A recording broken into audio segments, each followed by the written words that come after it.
Welcome to Dancing Through It with your host, Leslie Cooney, the podcast where we share honest conversations about passion, perseverance, and the power of movement. My guest today is Alia Ruemper. Today on the Dancing Through It podcast, we have a lovely human who I absolutely adore. It is Alia Ruemper. She is one of the brightest dance educators that I'm lucky to know. She will explain a little bit more about all of the lovely pieces of paper that you can, if you're watching this, can see behind her. She's an adjudicator, a choreographer, and an educator, as well as a mentor for up and coming dance teachers. And we are so excited to have you on the podcast today, Alia. Thank you. Thank you. Thank you for having me out. This is exciting. We get to talk about dance. I love that. I know. It really is. I keep saying, I'm like, it's so selfish of me to have a podcast where I just get to like talk to folks I like about stuff I like to talk about. It's great. Yeah.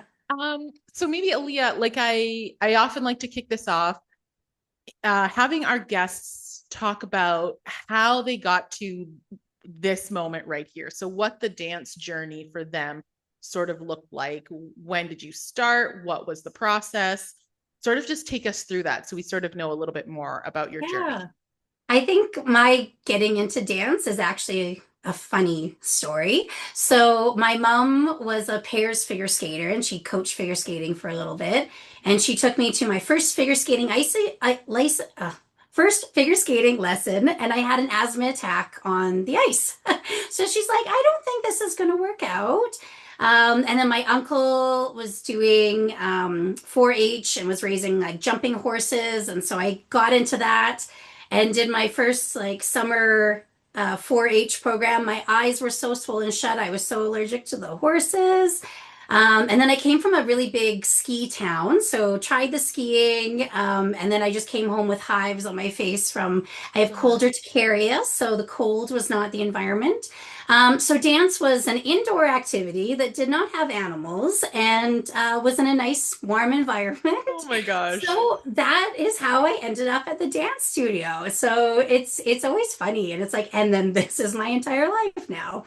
Right. Yeah, I grew up as a dancer. I had lots of injuries though. So now I know I'm on the hypermobility spectrum disorder, hypermobility syndrome. But as a kid, I didn't know that. And I would just like, my shoulder dislocated a lot. And my dad has a story. I was playing with something in the playroom and my shoulder dislocated. And then it was the middle of winter. So we had to put my winter coat on to go to the hospital. And so as we put the coat on, the arm slid back in. So it's like, okay, so that was my childhood with hypermobility. But I was always the kid that could slide down flat into the splits. And so I actually got bumped up. Like I was the younger kid dancing with the olders because I could kick myself in the face and had all the great extensions. But that also came with the flip side of all the injuries. Yeah. So by the time I was finishing off my kind of competition days and I was kind of, I'm not sure what I want to do. I still want dance in my life. But I found the Calgary program, which was a partnership with Kinesiology at the time. Okay. So it's like, okay, well, then I'll get some like sports science. Maybe I'll want to go down that path. Maybe I'll want to be a physio after living in the physio office for so many years. Right. Like maybe that'll be my path. So I got to the University of Calgary and got to experience dance in a bigger picture, right? Stepping outside of the kind of commercial studio competitive world. And the history, the choreography, exploration, the things that they pushed and challenged us in really broadened my view of dance. Boy. I know you've done university programs. Boy, yep. So yeah. And lots of people can kind of come in and meet it with resistance. So you kind of, it's like you have to be open enough to be like, okay, let's see where this is taking me. Yeah, very much so. Yeah. And then from there, I continued on and actually got my full kinesiology. So now they actually have it as a combined double degree. So if you are interested in that, it is an actual double degree you can get. Calgary has dance and kinesiology and then also has dance and education as a double degree now. So I just had a student finish the the double degree with the education. And Oh, that so would have that's been a hard choice for me to pick where, between. yeah. Oh, Yeah. So it's that's nice that we're seeing cool. Yeah. partnership, right? Like Yeah. that Yeah. they can work together. So I finished kinesiology, and then I had a friend that was going to England. She was determined to go down. She was going to be a university professor. That was her path. So she found this program, Masters of Science in England. And we actually had a professor that had done, it was at Labin, and she had done her Labin certification.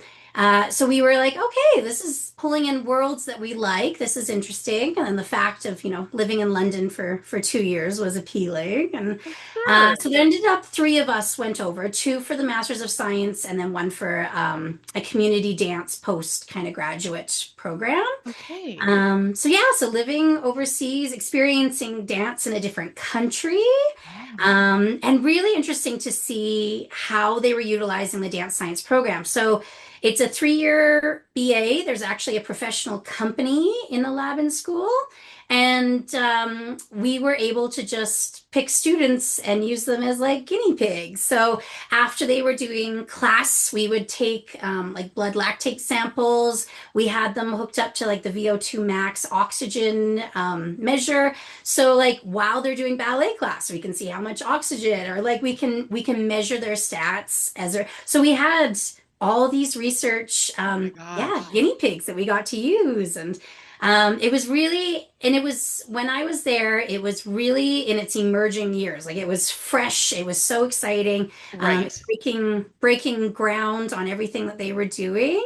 So just being in that and being like, oh, we can look at this. Oh, we can look at, how much their heart rate is changing when we're going from bar versus the center. We can look at Yeah. how much level changes in improv are affecting, that like, so there was so many things to look at. Yeah.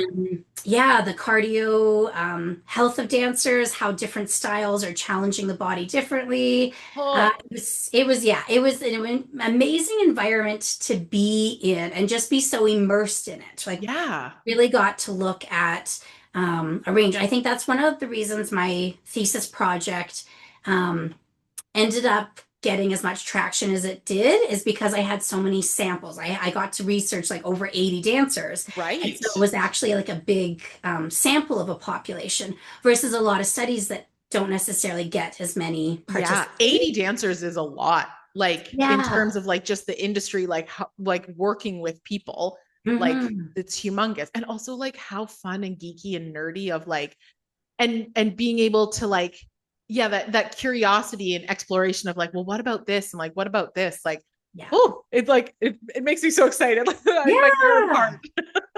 And then, since we have always curiosity in ourselves too. My thesis was all on hypermobility. It was like, okay, Yeah. I figured out this is why I was injured. So now Right. I'm interested in like delving into it a little bit more. Yeah. And yeah, it was really interesting. I got to go with a rheumatologist, Dr. Rodney Graham, and he has a performing arts medical center. So his hypermobility was his specialty, and he wasn't just looking at dancers. He was seeing the piano players, the pianists tend to have hypermobility in their hands too because they can reach out Right. keys now. Oh, And so it yes. was like, oh, like this isn't just dance, like this is performing arts, and like looking at how the different artists had different hypermobility that was like leading them to be proteges, or there was DNA coding in other art forms too. So yeah. That's very interesting because I think we often think about when kids have sort of like hypermobility and it's seen as like a skill or like you say DNA coded, and then that is what allows them to have success until whatever happens kind of thing. Yeah.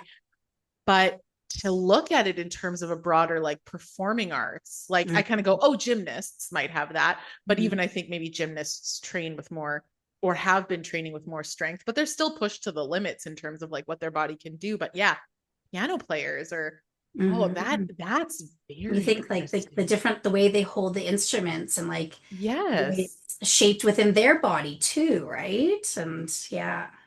Yeah. Man, Yeah. I like never put two and two together. Oh, that's so interesting. If you, man, now I'm gonna have to be like, yo, musicians, like sound off in the comments. Like, do you guys have Ehlers-Danlos syndrome as well? Like, do we have hypermobility? That's interesting. Mm. So the Performing Arts Center for treating like illnesses, injuries, it was like a medical clinic, I think, with people who appreciated the arts and understood what they needed to do in order to be able to do their arts. And then interesting at the time, I didn't get to meet with her, but the physio at the Royal Ballet was publishing work on hypermobility around the same time.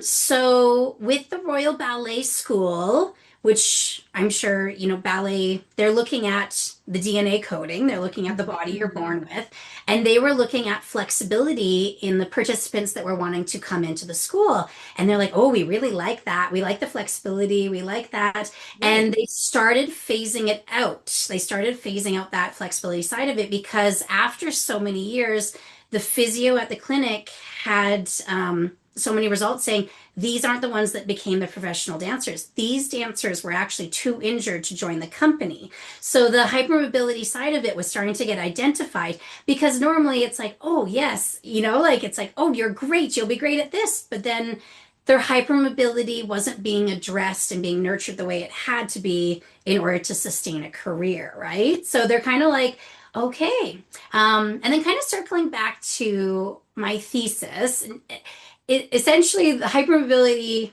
bubble went got really big afterwards. It was kind of when I was doing it, there was just a few articles out there. There was just a few things starting to come out, and I published in 2009. And then since then, it has taken off, and like the resources out there, the information out there is amazing. And they like, and again, they're still just scratching the surface of like this whole thing.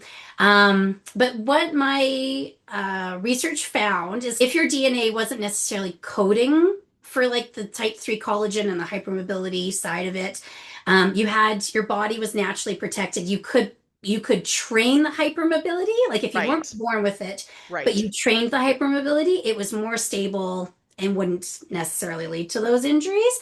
And the dancers who were coded for the hypermobility, like it was in their DNA, they had the syndrome side of it, they were showing more connection with injury, right? So it's like it needs to be, it's like we need to identify it. We need to give them the resources. We need to say, like, these are probably coming, so we need to head them off, right? And Right. so just kind of that identification of it. And now the resources, like the Elo Stanlow, and we're getting into like hypermobility of the gut and like people that it's not just like it's connective tissue everywhere. So people Right. having Right. GI issues and like it's branching out. And I think it's the thing with hypermobility, it's just one of those aha moments for so many people. Like they've lived with it for like their whole life and they're like, I'm like, my arm would just fall out of its socket. I was like, Which like nothing oh, about that is normal. Like it's wild. Which also goes to like show like just sort of the culture that yeah. you work within, or even when you're living with something like that, not even if you're in a dancer or what have you, but just this is the reality of like how I walk through the world. Yeah. Crazy. Yeah, so I think it's and especially with the Elo Stanlos, and again, like just making like people know the term, like look it up, follow the Bendy Bodies podcast, do all these things. And, Ooh. like there's so many resources out there, and it's hard. Like as teachers, we should never be making diagnoses, and No. that is not our realm at all. But it's like, this is something you might want to look into, or like get more information on this. Seek Yeah. out people that have information on this, right?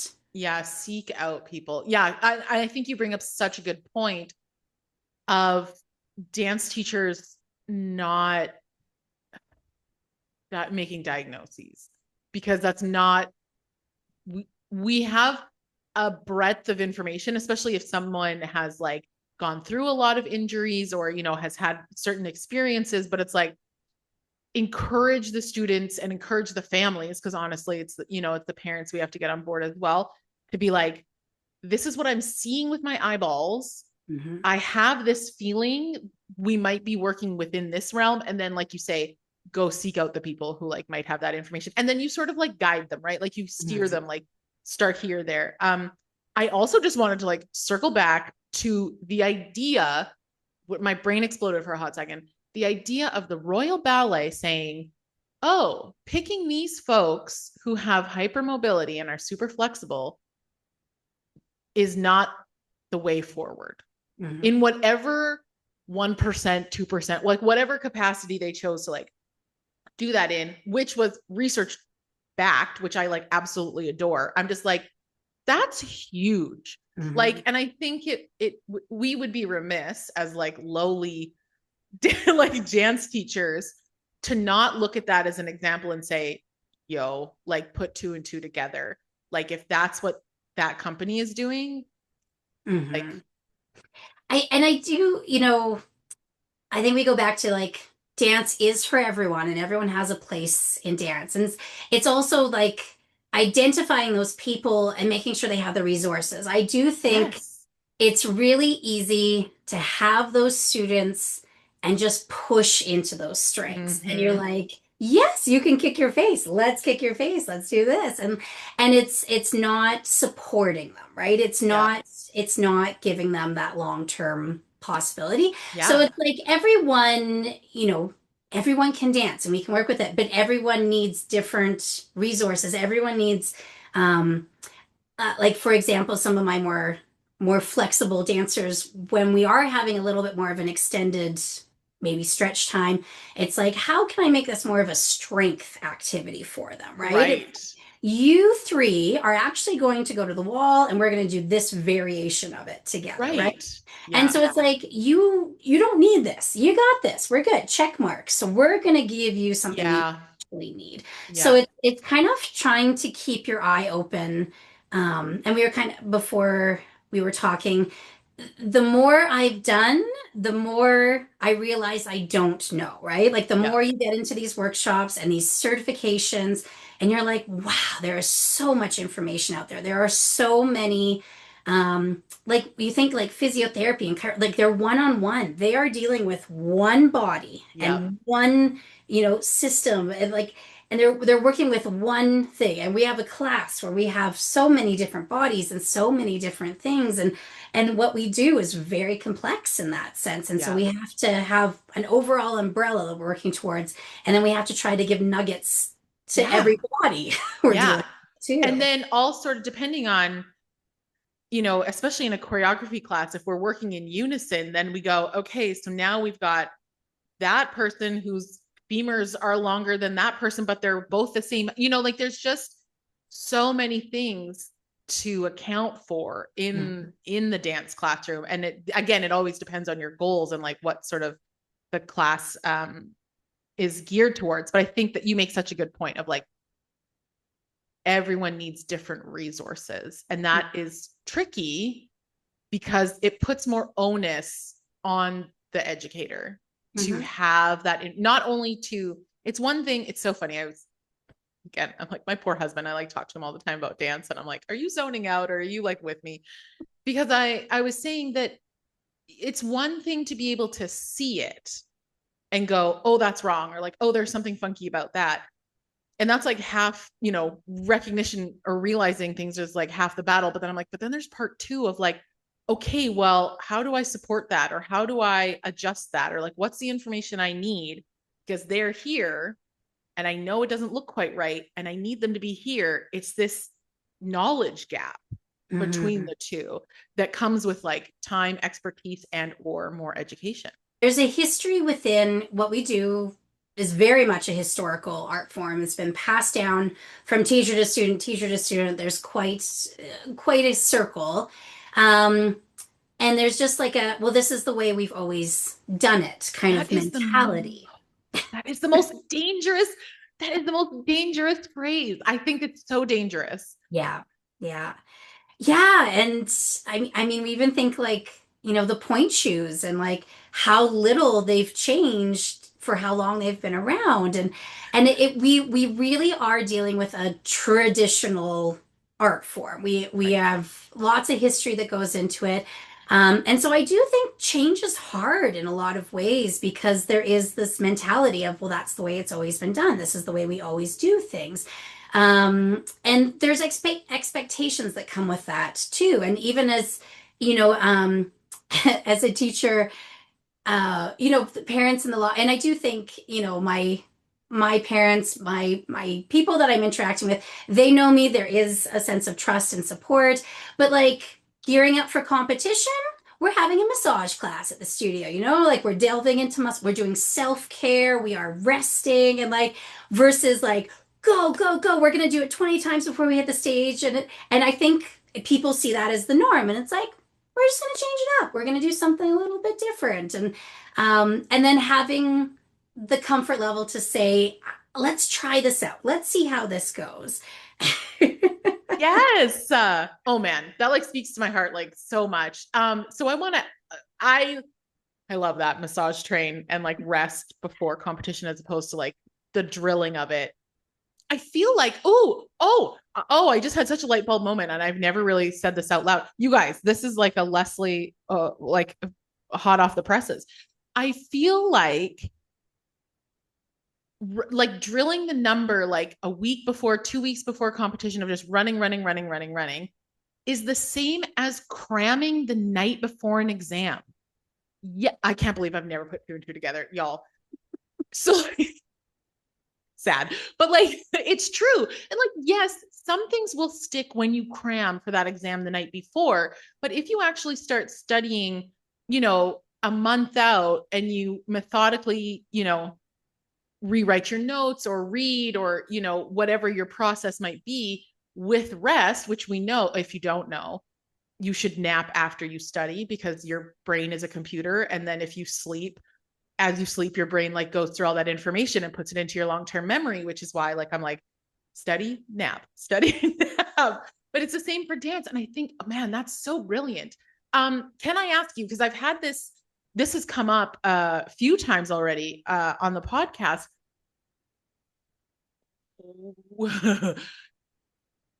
Have you found, what has your success rate or what has the experience or the I don't even really like to use the word success, but what have been your findings in how the students feel at competition and after competition, how their quote unquote results are when you're maybe not drilling them so much and you're more like, we're going to have massage train, we're going to rest, we're going to do these other complementary activities that will support our performance at competition. What have been your findings in doing that? Like, what are your results? What are you seeing? Yeah, and it's interesting too because then it all comes back to, well, what are you defining as success? And what are I know. like we're looking at, bigger picture things there. Something I'll also bring up along the lines of the cramming. I'm really chill in the rehearsal hall. There's also, like matching of energies and like, if you are calm, the kids are more likely to be calm. And it's like I watched some numbers getting rehearsed, and it's like if it wasn't fixed at the studio, it's not going to be fixed going into competition. Oh my word. Truly 100%. Like if you don't got it now, it's not, I mean, maybe, Yeah. but it's going to be a fluke and there's no way to guarantee that that's going to happen. Yeah. I'm so on board with you 100%. Yeah. I'm like, And why are we? And Yeah. there's some emergency situations that come up where you have to reblock or something has Yes. changed, and like yes, those types of moments. Yeah, and it's always kind of, I don't want the dancers coming off stage and asking me how it went. It's always like, how do you feel about your performance? How do you feel? Like, what went well? What do you want to work on for next time? And like, even Mhm. before they've heard marks or Yeah. feedback, and it's like, well, what was your personal reflection of it? And like, my reflection doesn't matter, like there might be things that we'll work on in the studio, but that's not a now moment. We're going to take it back to the studio and work on it later.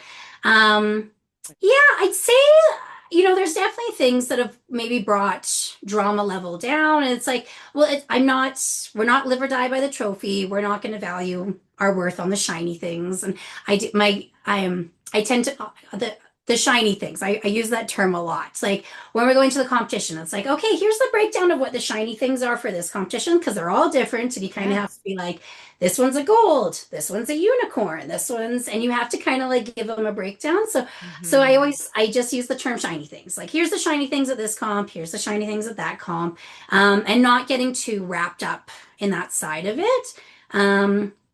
Yeah, I don't know. I just feel like there are elements of this is the way I teach, and this is my students are used to certain ways too. And it just becomes normalized in my studio environment, right? This is what we do. This is how we treat it. Yeah. Yeah. So I think to them, it is normal. It is that is we do massages before we go to competition. Like that's totally normal. But I think like I can see and like versus other studios backstage and like every studio unregulated industry. Every studio has its own culture, has its own intention, has its own vision of success, right? Yeah. So I don't know. I feel, the end of the day, the goal is happy, healthy kids, that are finding a love of dance, finding a love of the art form. So I think if I'm measuring my success for that, Yeah. I do feel successful in like the way I'm presenting it. Yeah, and I mean, competition results are interesting, and saying this as like someone who assigned over 6,000 marks last year, it's an interesting industry, and Yeah. it changes from event to event. Like, Yeah. my marking scale is reflective of the event. My language and communication to the dancers is reflective of that competition's values and that competition's intentions. Yeah. And it is not standardized when I'm judging here, when I'm judging there. Marking scale is different. The intention of the feedback is different. The energy, like it is completely different. So I don't try to place too much value Yeah. in the tiny things. It's a performance experience. We're there to learn. We're going to get information, and yeah. Yeah. I think how I approached competition with my students and my pieces changed so much once I got behind the mic as an adjudicator because I was just like, oh, babe, like I'm seeing you for 3 minutes. Like, I don't know where you were in September. And this is what I keep like saying out loud to folks is I'm like, yeah, I'm an adjudicator, but I'm like, I'm just like a normal human. I'm actually a stranger to you, probably the kiddo on stage. And I'm like, and I'm a dance teacher to some other kid. Like I'm the same as your dance teacher. So like I don't know, listen to the bits that make sense from me and then be like, no, like, trust the people around you who really know you, like your team and your teacher. And then if I see something in addition that it resonates with, but yeah, oh And man, and and this, the way I approach competition is so different now. mhm. And as judges, we're there presenting our opinion, and like Yeah. I have biases and I have things that I like. It doesn't mean right or wrong. Like, Yeah. in this art form, we try to push into right and wrong, and it's like there is so much in the middle, and it's like that was right for that dancer, and like maybe this isn't the best Mm, choice for this dancer, but again, those are my opinions, yeah. and it, and it's like even when they go on to if they're going on to professional work and auditions, at that audition they were looking for a really specific thing they wanted, and it's like, but then you go to the next audition, well, they're not looking for that specific thing anymore, they're looking for this thing. Yeah. Yeah. That too. It's so funny because these are lessons that I wish, and I guess that's like part of the purpose of this whole podcast is to bring those lessons forward because I always felt like if I would go for an audition, whatever it might be, and I didn't get it, I was like, I suck, I'm trash, throw it all away. And then I got 2 big gigs in 1 year because I was exactly what that director was looking for.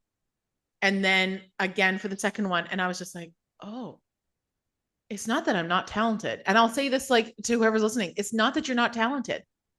It's that they have a vision of what they want, or maybe there's a costume you have to fit, which is also like wild. But it's like, it's not that you're not talented at all. Mm-hmm. Especially like, hello, we're in 2025. I tell my kids, I'm like, you're walking into that room with other dancers who can all do a triple pirouette. Mm-hmm.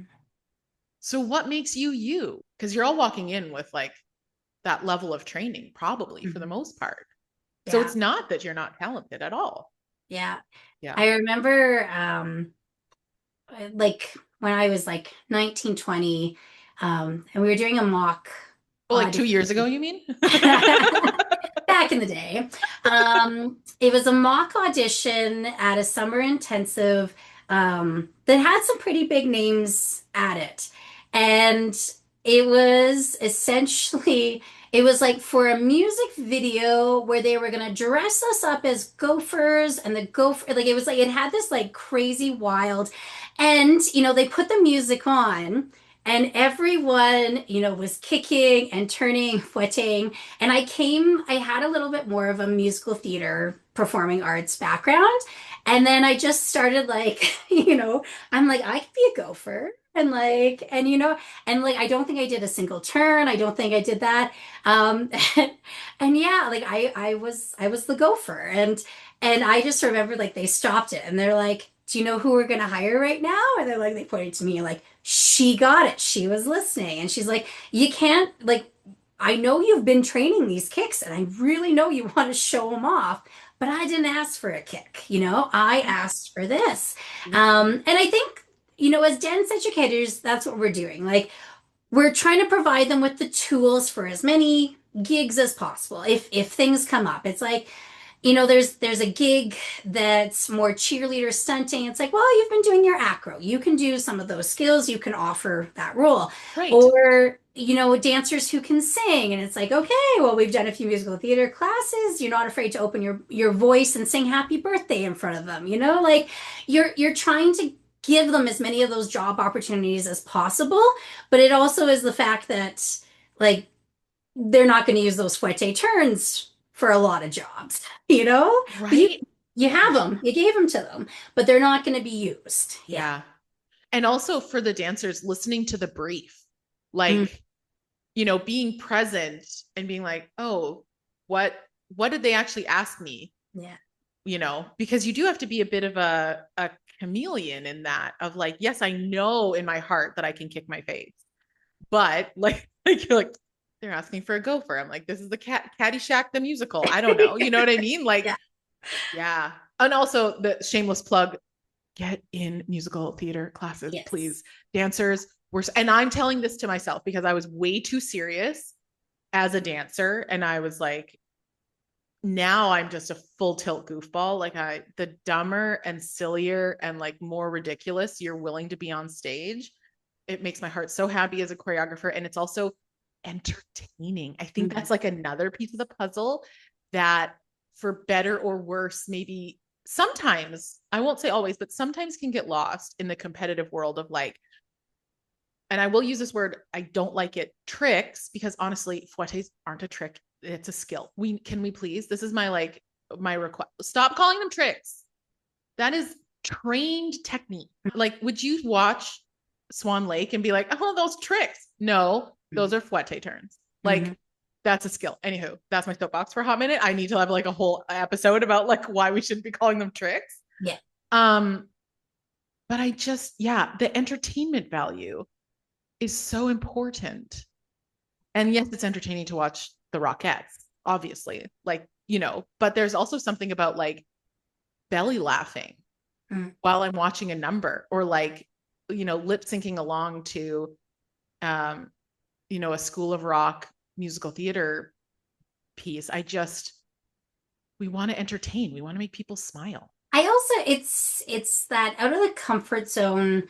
I think we spend a lot of time, again, if we're getting into like exam work and it's like, well, this is how you need to do it for this and this, and the arm needs to be here, and we get really focused on precise and precision, and that ability to let it go and just like go for it, and like when things happen to be able to like roll with that. Yes. And the vocalization side of it is really interesting because as dancers we just don't talk a lot, and in class we're kind of encouraged to not be talking. Yeah, yeah. And then you have a student teacher and you're trying to get them to come out of their shell and like be vocal with and they just haven't been in the studio where they've been vocal. And Mhm. then you think of like our jobs. Like I talk nonstop, like whether I'm like in the dance educator platform, whether I'm having meetings or like talking to other teachers, Yeah. whether judging, which is more nonstop So talking. much talking. So the ability to open your mouth and be able to express and put different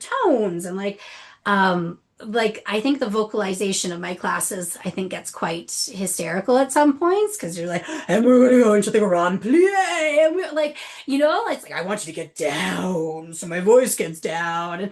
And it's so theatrical and but that's like I want to get that out of them. So I gotta pull it out of them with my voice. And That's um, exactly right.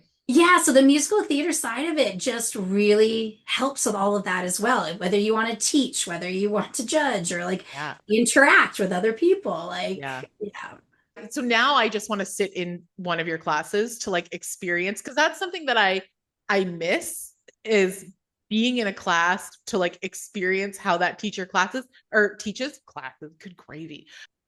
I don't want to give you like a hang up because I think it's fun to think about this because I'm a full tilt lunatic in my class and I say the most ridiculous things. I also started singing my corrections, especially when they were like really kind of tough.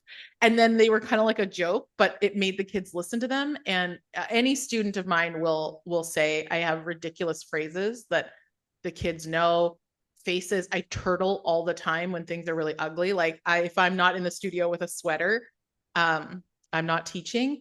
But do you ever think about how your kids will remember? Like, because I can hear my dance teacher in my head still sometimes. Yeah, I had a mom message not too long ago, and that's what her daughter had come home and said. She's like, even because being a judge, you have to be away at times, right? Yeah. So even like the weeks where I'm away and they're like, no, I still hear her voice in my head. And like as I'm running my solo, I know what she's shouting at me during those sections. And Yeah. yeah, things stay with them, which also is a nugget of how important what we say is. Absolutely. And like they carry those things with them, They right? So really we do. want to make sure that it is supporting them and not destroying them, right? So Yes. yeah. Yeah. That was like such a perfect segue because I've had this conversation. Obviously, this is a conversation. I mean, I hope that other dance educators are having is that kids will carry this with them. What Mhm. you say to them, like it does matter. To use the phrase of like, oh, kids are resilient. It's like, yes, they are, but also there is huge impact because of the relationship that a dance teacher has with a student. And those kids want to please you. Like your dancers want to please you and they look up to you and they admire you. And so if you're not mindful of how your words can impact them, Mhm. like they really are going to carry that with you. Did you experience that? Like, are there things that you are working through in terms of like things you heard as a dancer that now you're like, okay, let's unpack that and like recognize, sort of work through it? Yeah, mix of things. Um, yeah, and I mean, I started off by my health journey as a child. So there's Yeah. been lots of health issues, which, yeah, I think came into play too. But at the end of the day, when you've had some, well, I almost died during that anaphylactic attack, like things also come into perspective. I Right. was a pretty cautious kid, but I also spent a lot of time in the hospital as a kid, right? So there's things that kind of go with that.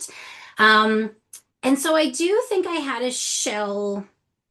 I mean, talked about, I definitely, my arabesque wasn't high enough because my butt was in the way. And I Same. had, I had no delusions of becoming a professional dancer, which I also think is maybe a little crazy, but times have changed a lot too. Yeah. But like my DNA flexibility was coded for certain things, but my Hmm.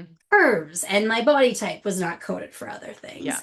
Um, yeah, and it it was a time where everything that was being modeled to us was very, very thin ballet culture, right? And The 90s were rough, yeah.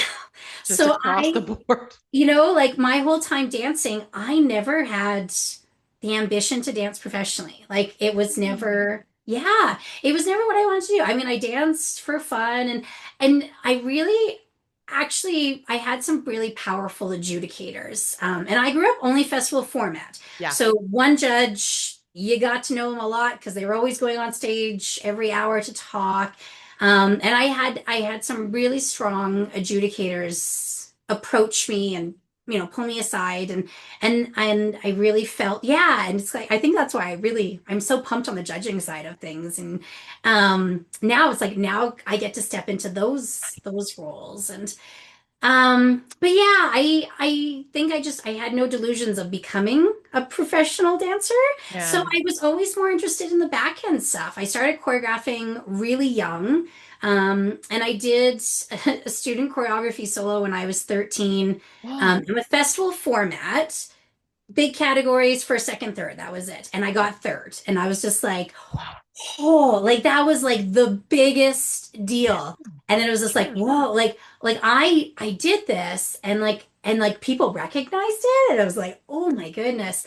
And where I grew up competing, the student choreography category was the category. Like Ooh. it's I had I had competitors that were composing their own music. And where I grew up in BC, you had to submit your choreography. So you had to type Right. out your whole choreography. Hmm. And then it got to the stage. That was the only mandatory thing. The choreography notes had to be submitted the first day of competition to make sure you weren't improving, right? It had to be Right. set.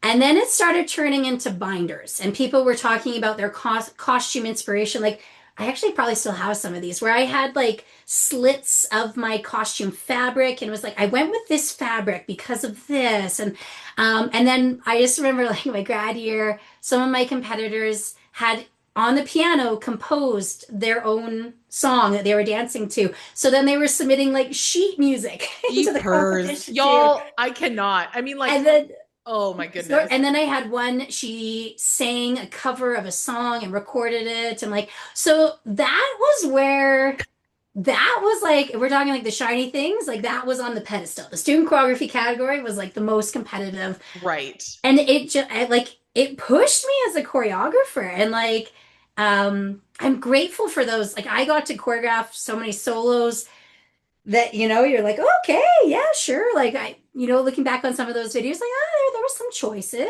yeah, sure, we'll go with that. But it really got me into the teaching side, into the Yeah. choreography side. And so that's what I really jumped into. But yeah, Right. there's definitely some comments and some scars, but I do feel because it wasn't my main ambition, I brushed a lot of stuff That off. Yeah. that is so healthy. And I'm like, oh man, I wish I hadn't been quite so delulu as a kid of just well, and also too, I think part of it was like I wasn't aware, besides being a dance teacher, which I can't knock because clearly, hello, career. Um, I just wasn't really aware of like Yeah. what else do you do if you love to dance, if you don't become a professional dancer in some respect.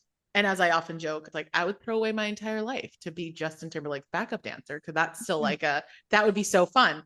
Probably Yeah. not going to happen. Let's get real. But like that really was, yeah, I think that's such a healthy way um Well, and it's interesting to because even now exist. I'm like, oh no, I would not go up on stage and do that. I was like, no, no, no, Delusional, fully Justin can Delulu. stay there. I'll watch. Like, so Oh, I but really I don't enjoy know. I mean, watching. that's also could have just been a weird kid thing, right? Like, and I think like, I mean, after been doing this gig for a while, so it's Yeah. interesting to see who goes off and does. Like, I had one a long time ago that went and did fashion design, and you're Yeah. like, okay, well, if that's your interest, like, yeah, start designing some costumes, like, go to the seamstress, take some drawing, like. And I think that's the ability to like start pushing into, oh, you like this? Like, yeah, like Yeah. push into this. Yeah, the encouragement I think is so important. And that's something at now because I felt like the only path was dance teacher or, professional. And if you don't do one of those things, you're a failure. And then what have I done with my whole life? I'm like, oh, you mean from like 8 to 18? Or like 3 to 18, I guess technically. But like now I try to tell the kids, I'm like, if you like math and you like dance, but you maybe don't want to dance after high school, cool beans. You know who needs accountants? Me. Yeah. I'm not doing math. I don't want to. But because you have been in this world and you care about this other thing, I was like, there's so many supportive careers within, and even like lighting design, or like you say, costume design, or I've seen folks who are so good at dealing with huge groups of like the people who can really create a line or a production. And I recognize you are so good at seeing patterns and working with so many bodies, maybe like directorship, these sorts of things are important for you, and encouraging young dancers to explore that, I think, is so important. Yeah. Well, and how vast the ability to carry the love of the art can come into so many things too. Like, Yeah.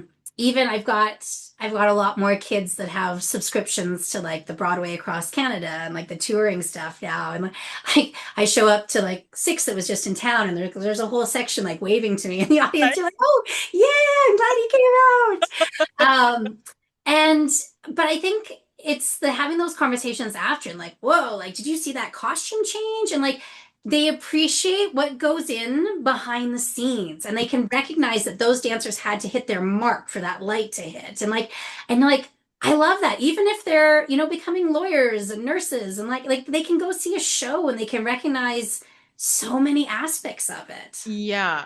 And here I'm going to get like political for like a hot second.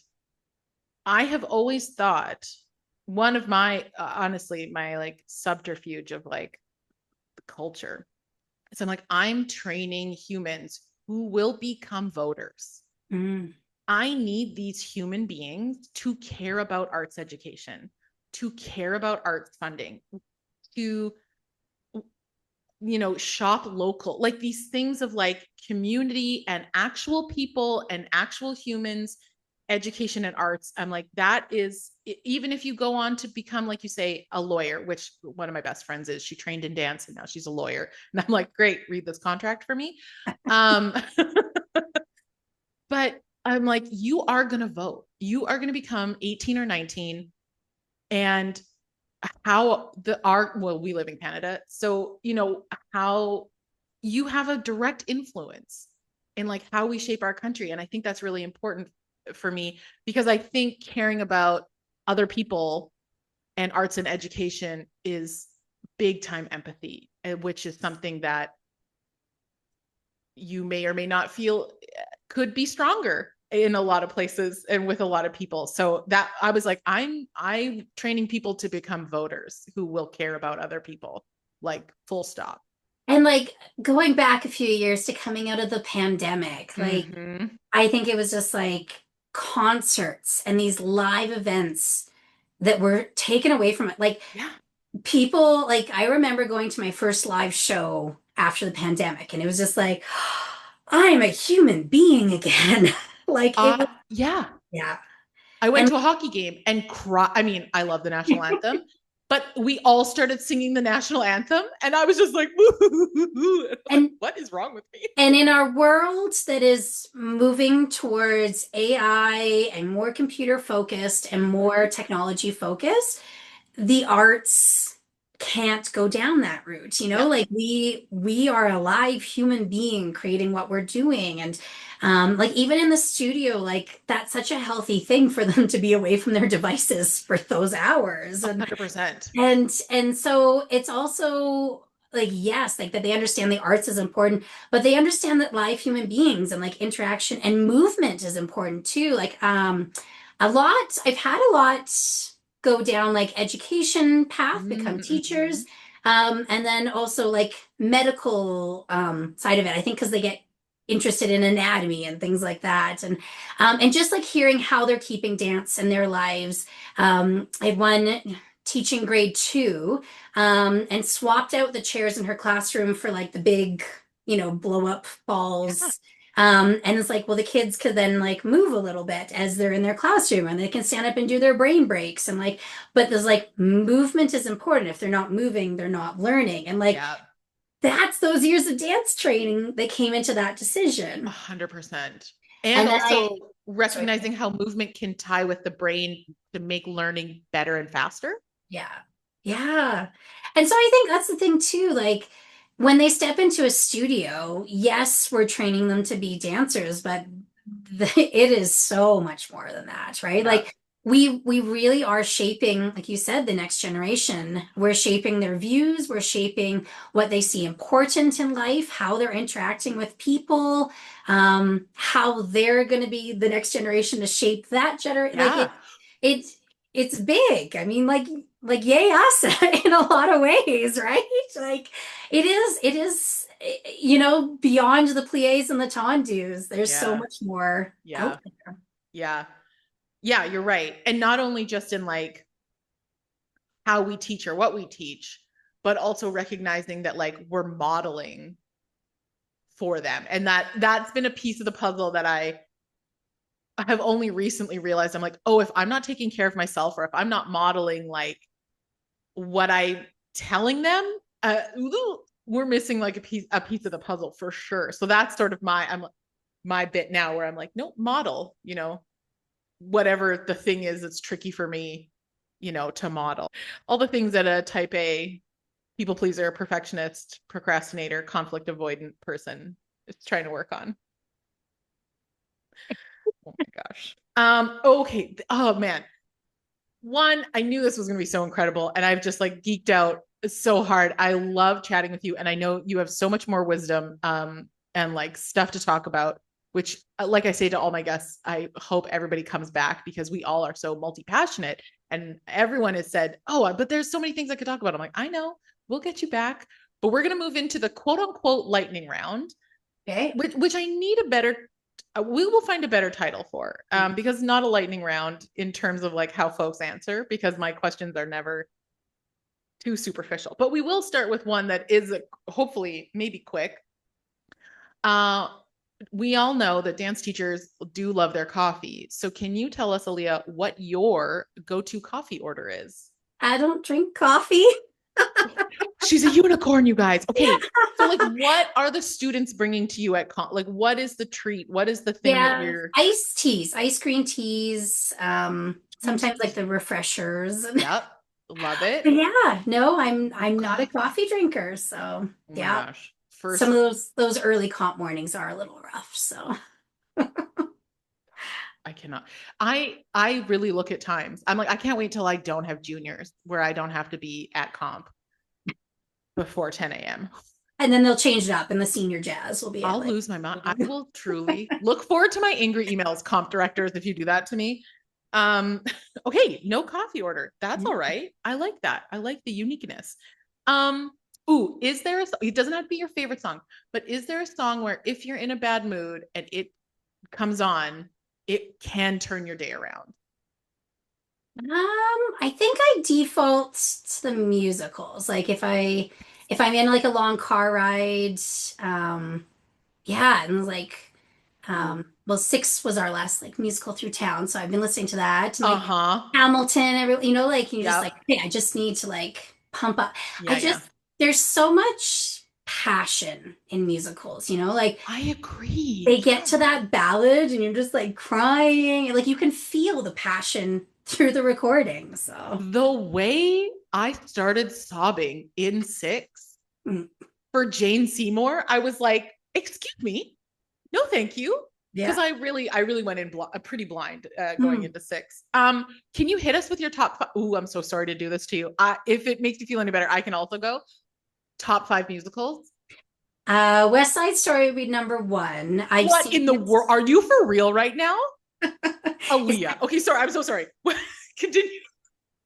I saw it live and like Oh, no okay. show has I ever got made me it. like it was like Okay. yeah, live. I mean I like the movie versions, but like live, like the Okay. actual actual Broadway. Insanity answer number one, West Side Story. Okay, great. Just wait. My number one is also insane, so it's fine. Okay. Um, uh, and then Charlie Brown would be in the top five. Yeah. It was one of the first shows I got hired to choreograph for like an Nice. actual production. Yeah. I love the youthfulness of it, just like Hmm. fun, wholesome theater. Wicked, I like definitely the movies over and over and over again. Um, I would put six up there, but I got to see six at Hampton Court Palace. So the Get actual like out of palace town. that they lived in, or when she's like the Get Down song, and it's like Yes. I'm the queen of the castle, and it's like It's this one, like this this, castle. this one right here, and just like the history in it. I also, if we're thinking like, I love how modernized it is in the sense that it's short, no intermission. Like we're playing into like modern worlds. Like we're not going for the 3 hour musicals. We're like Right. changing things up. And I like when things are a bit more innovative and like pushing the edge on Mm-hmm. things. Um, I don't know. Well, that's four. That's very It's good. four. Yeah. I just said five because it's kind of like a top Yeah. five. Yeah. We'll go with the top four. I love it. I love a top four. My number one, again, I think too, my number one is Cats. I look forward to Oh your yeah. angry emails. I really do. But again, I saw it when I was 8 years old. My first musical to see changed my life. It's all dancing. Mhm. And I walked out of there being like, oh, I want to be Mr. Mistopheles. That's the goal. That he's the best dancer. Like I was like, that's it. That's it. And then it's gonna be Book of Mormon, right? Oh Then. yeah. Yeah. And then produce. It's only Cats, serious, and then funny, funny, funny, funny. Yeah. Like Yeah. only comedies. Um, is there a piece of art or an artist? And this doesn't have to be like fine art. It can be television, it can be movies, it can be songs. Is there a piece of art or an artist that has impacted you in a way that either you've created a piece about their art or it's influenced a creation of something that you've made? Have you drawn from another artist or piece of art, and who and what and why? This is interesting. So we had a choreography workshop at the beginning of the year last year, and kind of like a group of eight of us got together and we're discussing this. And that's not how I create my works for the studio, which I think is, and I really draw inspiration from the dancers. Like I don't. So in next year I'm doing choreography for work for studios, and I don't get my studio lists kind of until like September as to what I'm doing. And I Yeah, don't know these kids. So I'm like, I don't know what I'm doing until I've actually had a first practice and I've 100%. interacted. Um, and so I really drive my numbers based on who they are for, like they are the inspiration. Um, and yeah, like I did a really out there jazz one this year. We had full like Austin Powers suits, like head to toe. Into It was it. like stuck in the middle. Yeah, There's it wheels. was I love it. it was a Such a good cover of song. it. And like we were just grooving the whole time. Like there wasn't a pirouette, there was like a genie turn crossed leg. I love it. We were, yeah, doing some different acro variations, not your typical ones. It was weird and quirky, but it was for the right group of kids. And it's just Yeah. like, there's some really fun personalities. I knew they'd be like hesitant a little bit at the beginning, but they'd get on board and like take it there. And like they just had so much fun. It was like the dance was for them. Like I Yeah. I don't always come into it with those outside ideas. Right. And I think that's why I'm able to generate so much stuff is I really like to feed off of the dancers. Yeah. Um, yeah, I do think I'm on Instagram. I think it's Millie Bell is her tag. She Yes. creates pictures like there's no face in them, and Hmm. like I just like every time like a new picture comes up, it just like makes me smile. There's Yeah. so much inclusivity in like Yes, what she's I doing. love her work, and I believe she's It's, Australian. We'll link her mhm. Instagram so that you can go Yeah. And like she look at had, her stuff. the ballerina with like the diabetes monitor. And like I just Yeah, feel like she's seeing so many things, and like different sizes, different shape. Like I find like her work being really inspiring. And yeah, just like scrolling and like a new thing comes up and it's like, oh, I just love that. Like, and again, if we're taking inspiration from what we're seeing, I feel like she's someone who takes inspiration from like what she's seeing around her. absolutely. And Yeah, yeah. absolutely. There's so many, honestly, like I could just ask all these questions. This has been so lovely. And so I think my last question for you will be, um, if you could give one piece of advice to either, you can choose who it's for. I often like to give advice to my dancers because I just want to like nurture my students, but it can even be to like choreographers or dance educators. But if there's one piece of advice that you think will help dancers or the dance community, like a Miss Aaliyah-ism, like, can you share that with our audience? Uh, we've got maybe I'll go two. Like, Yeah. we talked about how we're the voice inside of our dancer's head, and the quote that I'm always when we're doing something really difficult, when they're like really holding that plank and don't want to hold the plank anymore, we're always talking about strong, powerful dancers, and that becomes like their affirmation. Say it over and over again: strong, powerful dancers, and like they can get through that plank. And then I'd say as like teacher advice. Um, Try not to live in the black and white, right or wrong. Like certain situations might be right for that dancer. We need to make adjustments. We can't always demand that everyone is going to be in the same bubble. And so remember that when you're teaching, even if we're demanding, like it has to be this way, this dancer is going to slightly adjust it for their body, for what they need. And like, and when I'm judging, like I'm offering just opinions. It's my opinion. And like, again, it's not black or white. Take what you want from it or don't take it. And it doesn't have to be the be all end all, right? I'm just offering something and you can take what you want from that. You can see what it works. Maybe it'll work for that one situation. Be flexible. Play with the gray zone. See what's out there and Yeah. see what works for your population you're dealing with.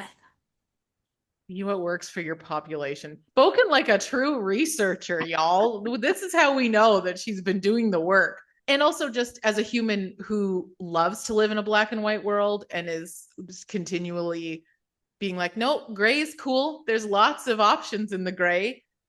Just recognizing how challenging that mind shift can be for dance educators, especially in a world where it is quote unquote right or wrong, black or white, that I think we will progress as a community and find a lot more happiness and success and happy, healthy kids, like you say, when we work within those gray areas. Much to our stress, but it's fine. And it's a lot. Like I do Yeah. think what we do is very complex and really, really hard at the end of the day. I mean, you're dealing with all these different learning types in a classroom, Yep. all these different bodies. There's so much Yep. going on. It's a highly stimulating job, right? And there's lots coming at us too. So just like you're feeling like there's lots going on. Yes, there is lots going on in what we do, right? It's like true story. Totally. Everyone Yeah. else is feeling that too. So yeah. Highly stimulating is right. I think every dance educator will like really resonate with that. Highly stimulating. This is why like I know so many teachers who drive home in silence or Mm. like don't listen to music, and we all have our little how we sort of like tune out so we can like get back in for sure because it is stimulating. Aaliyah, thank you so much for your time today. I know folks obviously are going to like be obsessed and want to learn more from you. Where can our audience find you, follow you on social media online? Yeah, I have a website, so missaliadance.com. I do run some teachers' workshops, so that's through there. Any information I'm kind of sharing is out on that platform. Instagram is Miss_Alia_dance. I've been doing lots of summer photography with students, so that's I that. know. I'm Instagram. very jealous. I'm like, I want my kids to do that. Um, Beautiful town I live in, so I get to show yeah, there it's so lovely. And like also so what a fun experience for the dancers as well. And we will put all of Aaliyah's info in the show notes so that you can, if you want to get in touch with her, if you want to follow her, she is there because as you've recognized, and we've just scratched the surface, really, again, there's kind of in the theme today, as the breadth of her knowledge and information. Thank you, Aaliyah, so much. I so appreciate your time and sharing everything that you did. This has been absolutely wonderful.